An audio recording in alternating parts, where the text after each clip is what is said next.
Hello and welcome to another edition of City View. I'm your host, Nicole Smith. The City of Columbia Community Development Department, Columbia Police Department, and the Columbia Council of Neighborhoods hosted the 5th annual National Night Out kickoff event at Finley Park. The theme this year was famously safe, and by the highlights of the evening, everyone had a famously hot time.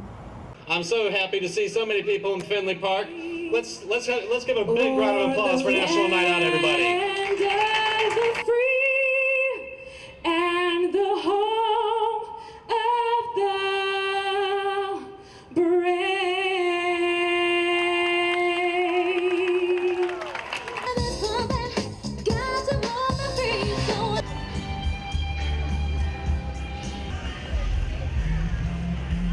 Faith is down, beer bottle brown. It's great. I think, things like this, bring more awareness to different things that's going on, and of course bring different people together that, maybe wouldn't have met each other before. And so I think it's a great event. I think it's really interesting.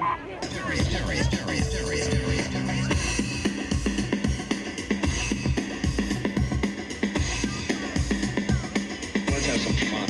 Rock the house, y'all. It's about building a better community. That is getting out, knowing your neighbors, and working together to make sure that we all have a safe place to live in.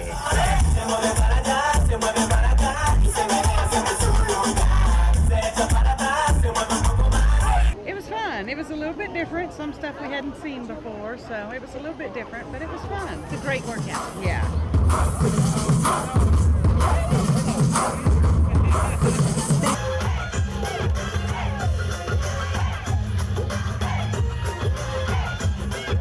The whole point of this is to get to know your neighbors and know that we as a community can stand together, united against crime. And that's what National Night Out is about. I think it's great because we spend a lot of money in our community, and to have them give us something back like this, to sponsor something like this, we can bring our kids and not have to worry about it. We have a lot of security out here, and it just feels good to be able to bring your kids out here and not have to worry about it.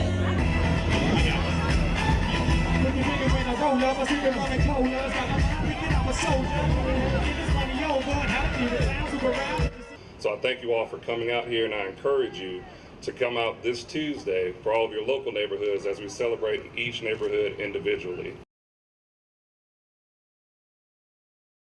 Neighborhoods across the city will be hosting community gatherings on National Night Out, which is Tuesday, August 7th. The City of Columbia Planning and Development Services Department has scheduled a series of demolitions in the city. The most recent was at a property in North Columbia. City TV's Jared Glover has more on why the homes are being torn down.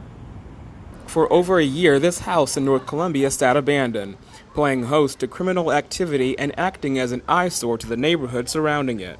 This is really an exciting opportunity to recognize the effort the city's making to clean up some areas. That was until the City of Columbia's Planning and Development Services stepped in when the owner did not make the necessary repairs. My staff and I have worked diligently to rid neighborhoods of dilapidated and abandoned structures that are unsafe and create an attractive nuisance for crime and other activities. The house at 4301 Ridgewood Avenue caught fire back in February of 2011, causing $70,000 in damage. Since then, nothing was done. We send a clear message that we're very serious about derelict properties, abandoned properties. Now, all that's left is the space for a new beginning and a community with open arms. We will continue to do this because it sends a message again that you shouldn't have to use your imagination when you drive through a neighborhood to wonder what it could look like and what it should look like. This is the first in a series of demolitions to take place across the city. So far, over 35 demolitions have taken place since July 2011 through code enforcement. They stifle the quality of life in neighborhoods. They actually are detrimental to quality, to the housing values. And they also represent a safety risk for young children, young ladies, elderly folks. Of those, 26 were abandoned structures, which the owners failed or refused to make the necessary repairs. to bring them up to code. There are at least another 28 houses at various stages of the demolition process in the city of Columbia. City of Columbia firefighters are now able to operate Richland County EMS ambulances when a paramedic needs to treat a patient while en route to the hospital. In a recent press conference, Columbia Fire Chief Aubrey Jenkins explained how this agreement is beneficial to residents. When the EMS unit goes out and whenever the need comes up where both the paramedic and the EMT have to be in the back of the ambulance, usually they'll wait on a supervisor or another ambulance to come on the scene so that person can drive. So at least this way, if there's a fire unit that's on the scene, they can immediately start driving, getting that patient to the hospital. Keep in mind now, the EMTs and the paramedics are giving that patient the care that they need. But this way, at least they can get rolling to the hospital immediately. So this is a positive thing. It's just a win-win situation for both the city and the county, as well as the citizens that we serve. So far, about 200 firefighters have completed the training, and an additional 20 to 25 more will be trained by the end of 2012.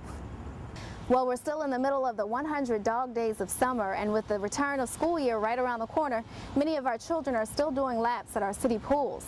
City View's Ethan Tillman has a few tips on how to stay safe in and around the pool. The swimming pool can be a great way to beat the heat this summer, but before you go diving in the fun, you should be aware of how to stay safe in the water. Nathaniel Stevenson, aquatic coordinator at the Charles R. Drew Wellness Center, says swimmers should only use pools that are supervised by a lifeguard. I mean, having been in this business for a number of years, I'm a big advocate of not swimming in a facility where you don't have lifeguards. However, I know that's not realistic.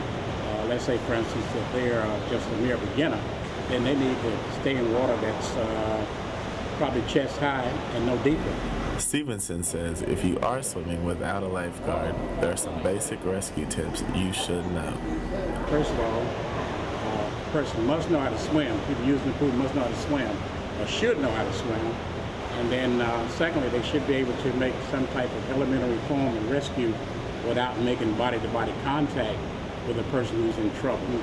A distressed swimmer in trouble, they can always try to get a free-floating object to the person so they can grab onto it, or either reach out with a broomstick, brake handle, or some type of pole and then pull that person to safety. Safety should also be considered when using pool floats. By flotation devices, but make sure you read the label on that flotation device. If it's not approved by the U.S. Coast Guard on the right of laboratory, don't buy it. If you need to brush up on your swimming skills, the Drew Wellness Center offers classes. For City TV, this is Ethan Tillman. If you or someone you know needs swimming lessons, contact the Charles R. Drew Wellness Center at 803-545-3100 or log on to the website at drewwellnesscenter.com. Are you ready for some football? Well, the City of Columbia and Benedict College Tigers can't wait for the 11th annual Palmetto Capital City Classic. The Tigers will play host to Virginia State University at the Charlie W. Johnson Football Stadium on Saturday, September 15th. Game time is 4 p.m. Every year, the cities help sponsor the exciting event that generates thousands of dollars in economic impact. Athletic Director for the Tigers, Willie Washington, says that's a win-win for everyone.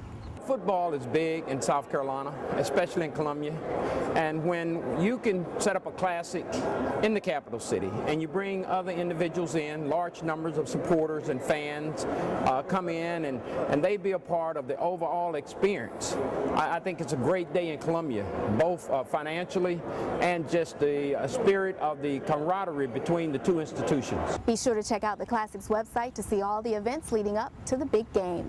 Well, that wraps it up for another edition of City View. For more information on city events, log on to our website at www.columbiasc.net or check our Facebook or Twitter pages. Until next time, we are Columbia.